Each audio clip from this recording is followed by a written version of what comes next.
El sonido de la llave girando en la cerradura fue lo único familiar. Clac, clac. El mismo sonido metálico que había soñado escuchar durante 15 años de inviernos brutales en Chicago. Empujé la puerta de roble macizo, esa puerta que costó 2 semanas de doblar varillas bajo la lluvia helada, y entré. Mi maleta cayó al suelo. No hizo el ruido sordo de la ropa y los regalos chocando contra la loseta. Sonó como un martillazo en un tribunal. Seco. Definitivo. Frente a mí en el vestíbulo de mármol que yo pagué dólar a dólar, no había una fiesta de bienvenida. No había globos. No había nietos corriendo. Había una mujer de rodillas. Llevaba un trapo gris y húmedo en las manos y frotaba el suelo con una desesperación rítmica, como si quisiera borrar su propia existencia de las baldosas. Llevaba un uniforme azul pálido, de esos que usan las empleadas domésticas en las casas ricas de Guadalajara, pero le quedaba grande, colgando de unos hombros que recordaba más robustos. Te dije que esa esquina tenía manchas. Inútil. El grito vino desde el sofá de cuero italiano. Brenda, mi nuera, estaba recostada con el teléfono en una mano y una copa de vino en la otra, sus uñas pintadas de un rojo tan brillante que parecía sangre fresca. «Apúrate antes de que llegue la visita», añadió una voz masculina. Carlos, mi hijo, mi mijo, el niño por el que me perdí sus primeros pasos, su graduación y su boda, para que él pudiera estar sentado ahí, con unos mocasines que valen más que mi primer coche, viendo un partido de fútbol. La mujer en el suelo se detuvo. El ruido de mi maleta finalmente había llegado a sus oídos. Giró la cabeza lentamente, con el terror de un animal acorralado que espera otro golpe. Nuestros ojos se encontraron. Eran los ojos de Marta, mi esposa, pero al mismo tiempo no lo eran. Los ojos de mi Marta brillaban con una picardía suave. Estos eran pozos secos, oscuros y vacíos. Tenía el cabello canoso recogido en un chongo descuidado y olía. Dios, el olor me golpeó desde la entrada. Olía a cloro barato y a sudor viejo. ¿Rogelio? Su susurro fue tan frágil que temí que se rompiera en el aire. Carlos saltó del sofá, como si el cuero de repente estuviera ardiendo.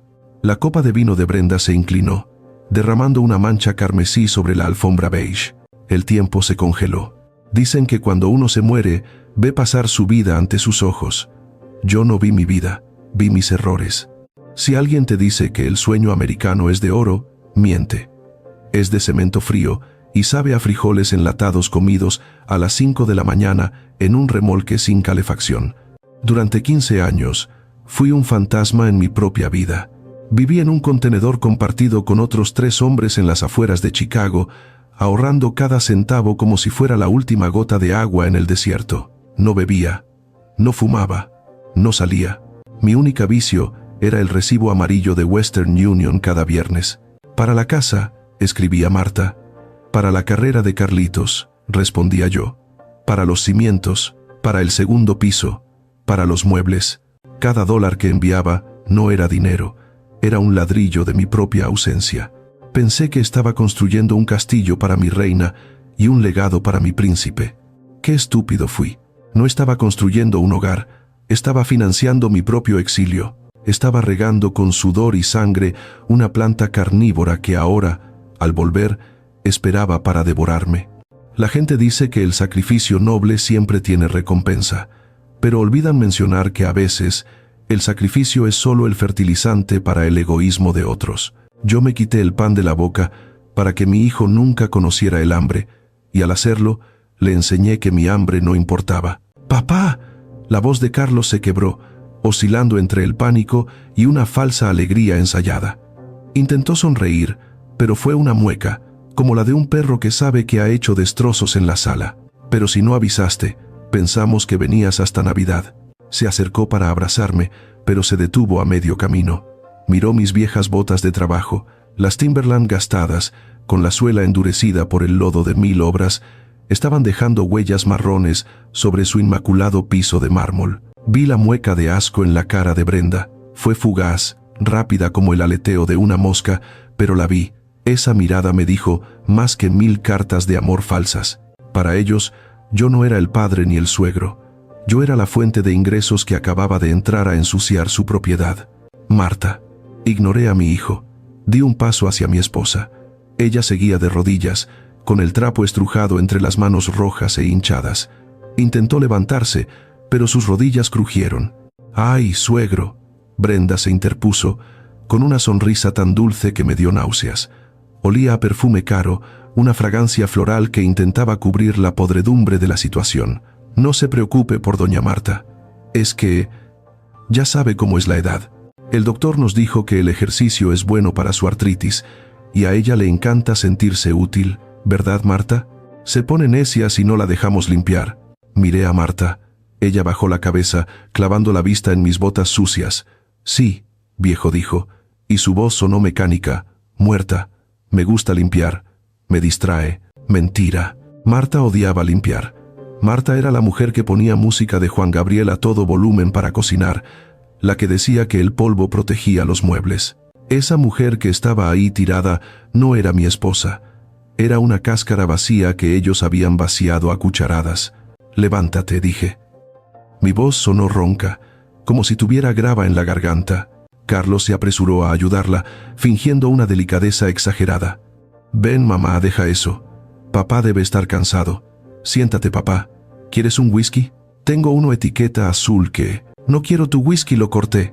El aire en la sala se volvió denso, pesado como el cemento fresco antes de fraguar. «Quiero ir a mi habitación». El silencio que siguió fue absoluto. Pude escuchar el zumbido del refrigerador inteligente en la cocina.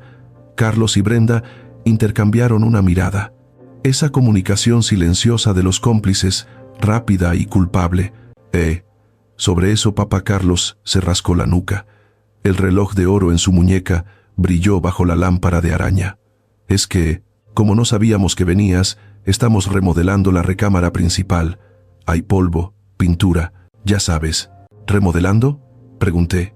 «Sí, suegro», intervino Brenda, cruzando los brazos sobre su pecho, marcando territorio. «Para su comodidad, claro. Pero por ahora, preparamos algo muy acogedor para ustedes abajo». «¿Abajo?», repetí. No había habitaciones abajo. Solo la sala, la cocina, el comedor y... «El cuarto de servicio», dijo Carlos rápido. «Lo acondicionamos. Es temporal, papá. Solo unos días».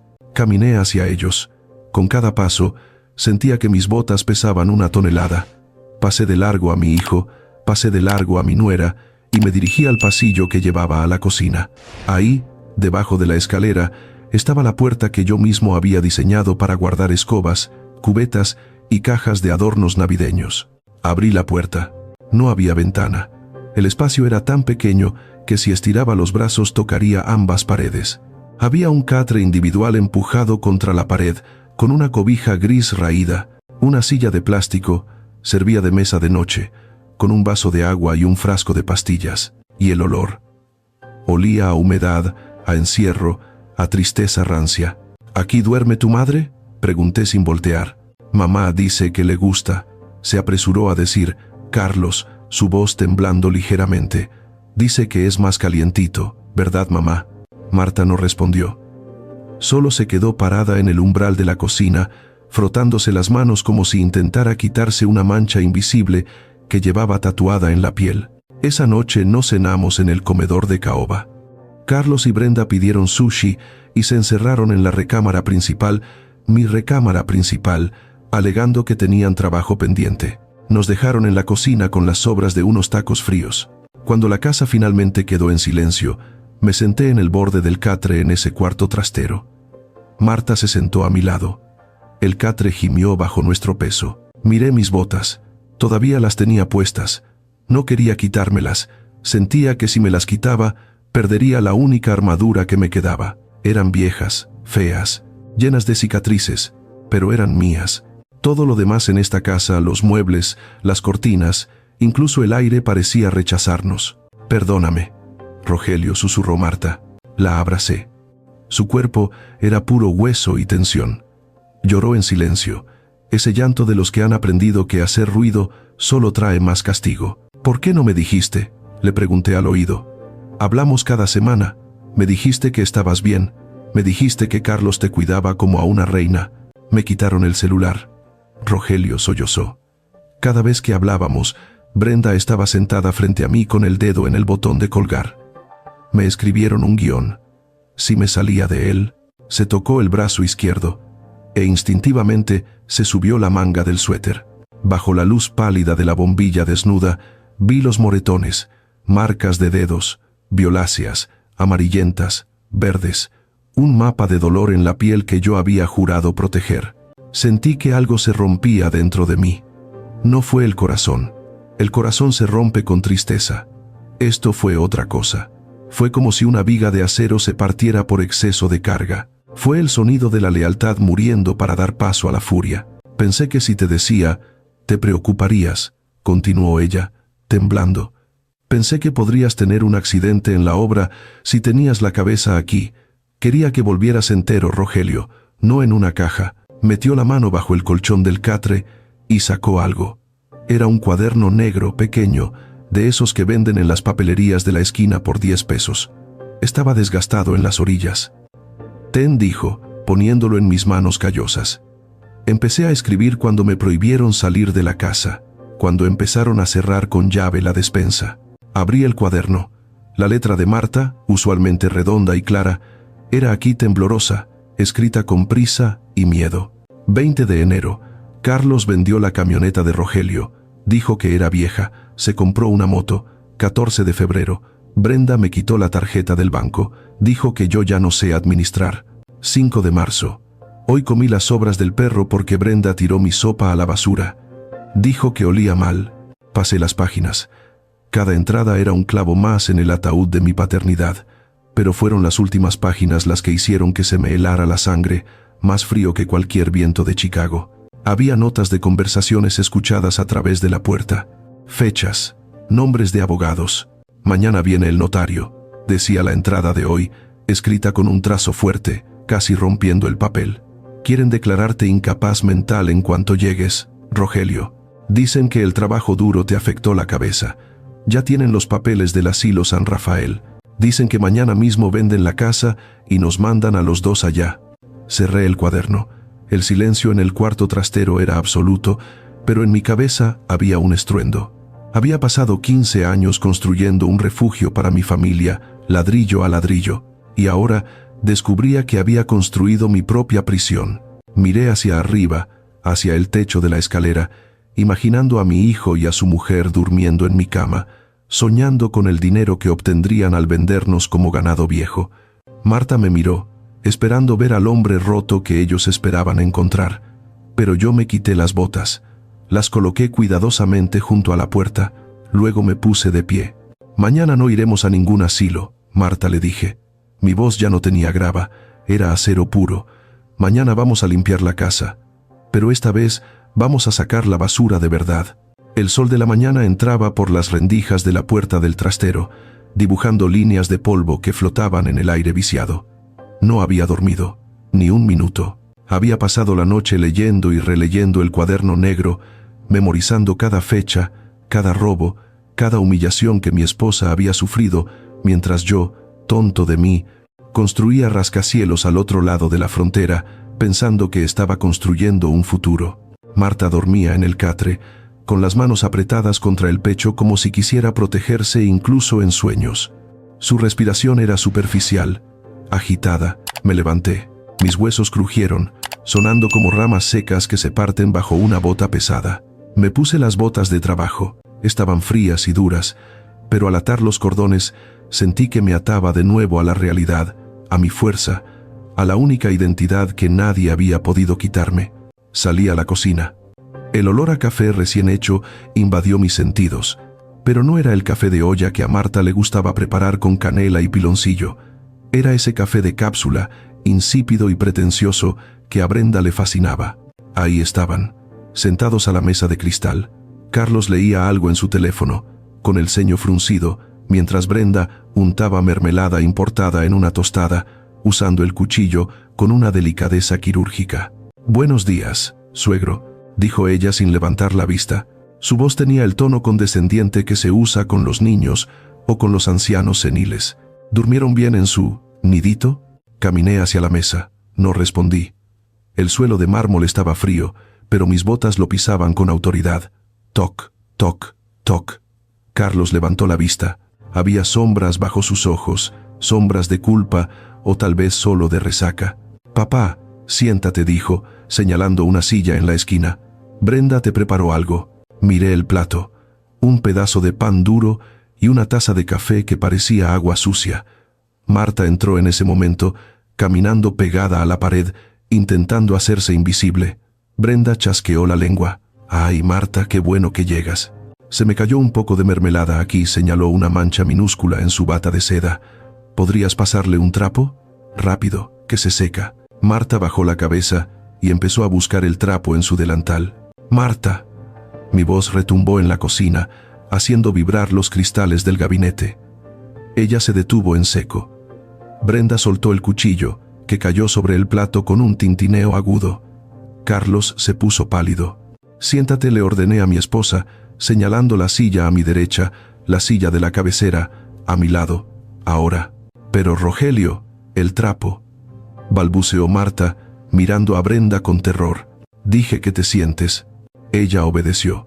Se sentó en el borde de la silla, tensa como una cuerda de violín a punto de romperse. Arrastré mi propia silla.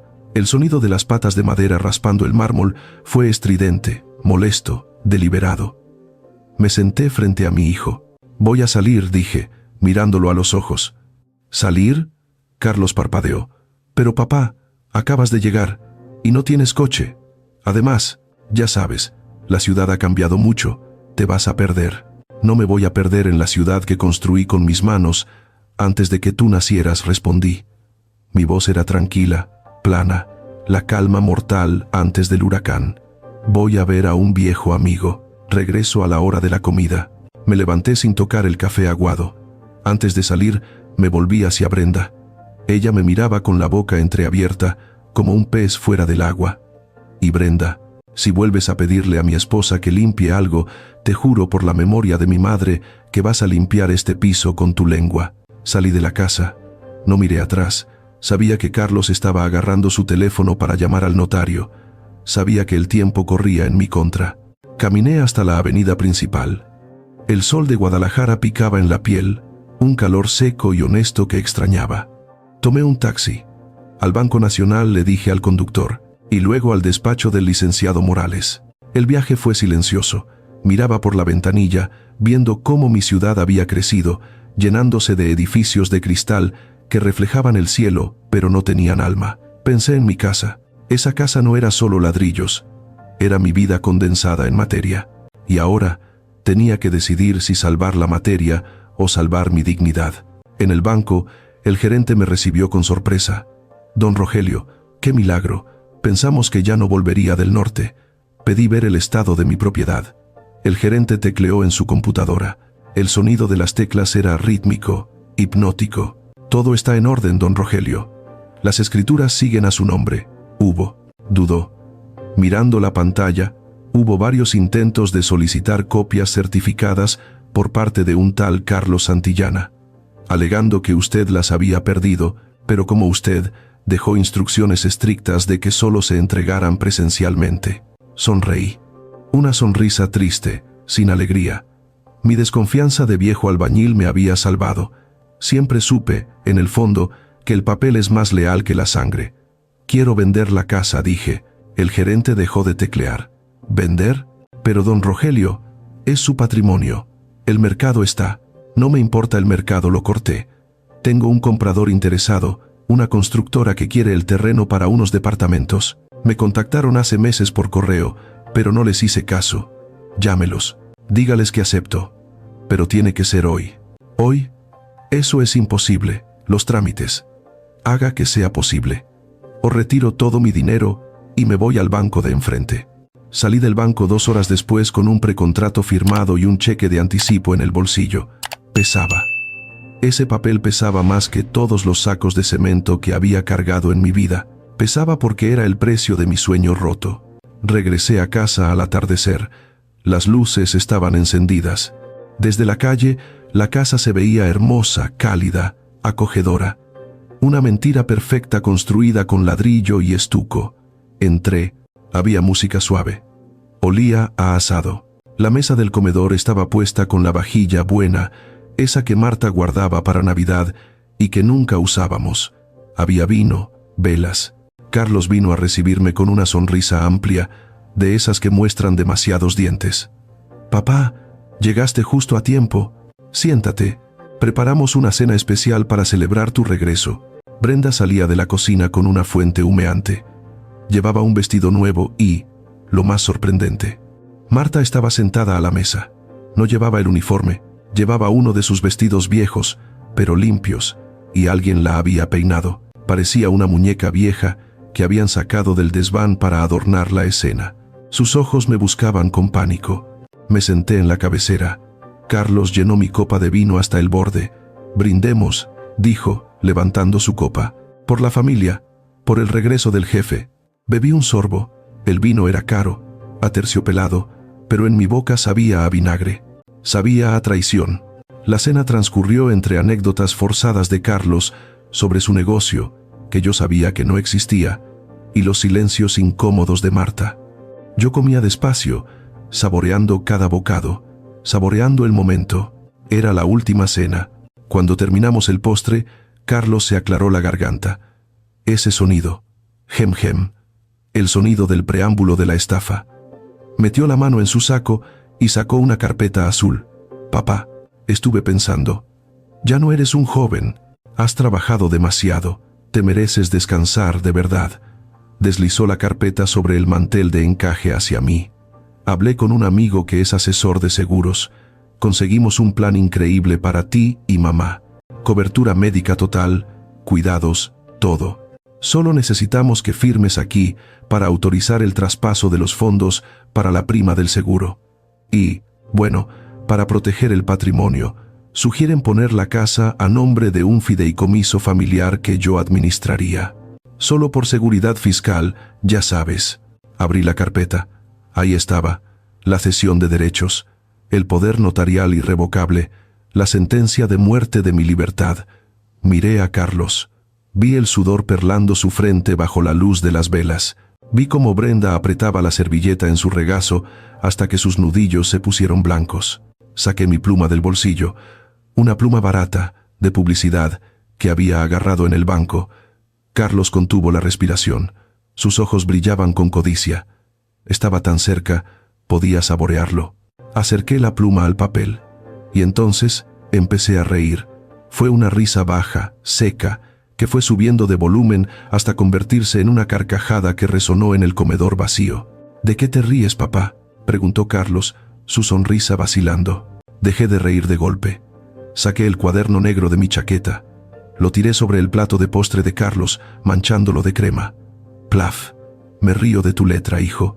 Es horrible, casi tan horrible como tu actuación». Carlos miró el cuaderno. Su rostro perdió todo color. Se puso gris, como la ceniza de un cigarro consumido. ¿Qué es esto? Es tu biografía, Carlos. O mejor dicho, tu historial criminal». Me levanté. La silla cayó hacia atrás con un estruendo. «Sé todo. Sé del dinero que robaste. Sé que vendiste mi camioneta. Sé que tienes deudas de juego. Y sé que mañana planeabas encerrarme en el asilo San Rafael». Brenda se puso de pie de un salto. «Eso es mentira.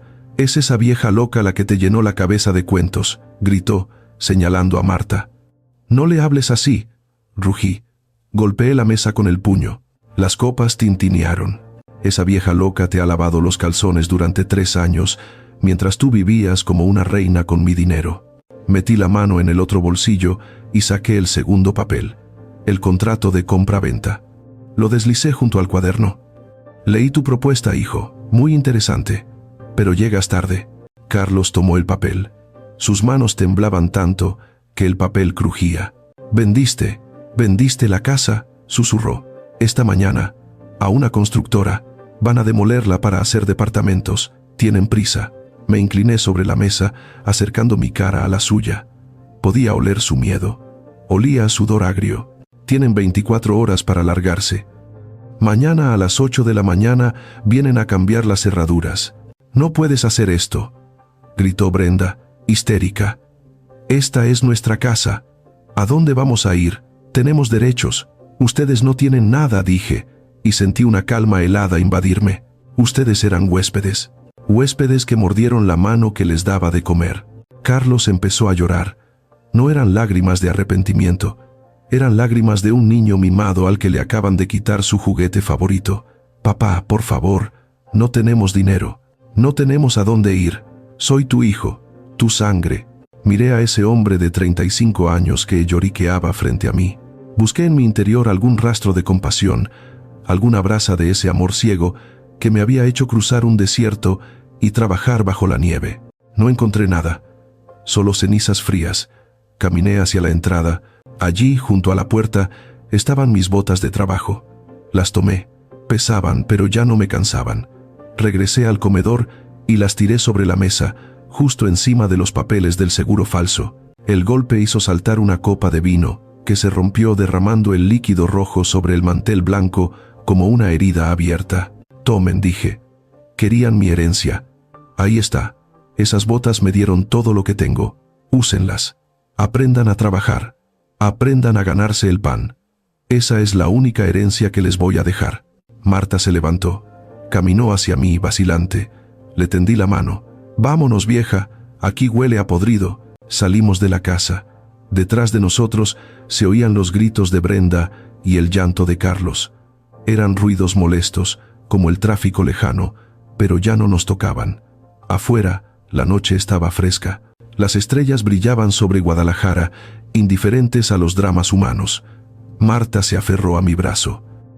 ¿A dónde vamos, Rogelio?, preguntó, mirando la calle oscura. No teníamos casa, no teníamos muebles, solo teníamos una maleta y un cheque. A un hotel, dije, palmeando su mano. A uno con servicio a la habitación. ¿Y mañana? Mañana compramos boletos de avión. ¿Para volver al norte? No, para ir a la playa. Siempre quisiste conocer Cancún, ¿no? Ella sonrió. Fue una sonrisa pequeña, tímida, pero fue la primera sonrisa verdadera que le veía en años. Sus ojos, bajo la luz de las farolas, recuperaron un poco de ese brillo pícaro. Miré hacia atrás una última vez. La casa grande, imponente, iluminada como un palacio, se recortaba contra el cielo negro. Ya no la sentía mía. Nunca fue mía, en realidad. Fue un monumento a mi ego, un mausoleo para mi ausencia. Ahora, caminando por la acera rota con mi esposa del brazo, sin casa pero con la cabeza alta, me sentía más ligero que nunca. Dicen que la familia es sagrada, que la sangre llama. Pero esa noche aprendí que la sangre solo es un líquido. La familia verdadera es la que te sostiene cuando el mundo se cae a pedazos. Y a veces, para salvar a esa familia, tienes que tener el valor de cortar la rama podrida, aunque esa rama haya brotado de tu propio tronco. ¿Rogelio? Marta me apretó el brazo. ¿Mande? Dejé el trapo sucio en la mesa del comedor, encima del mantel de encaje. La miré.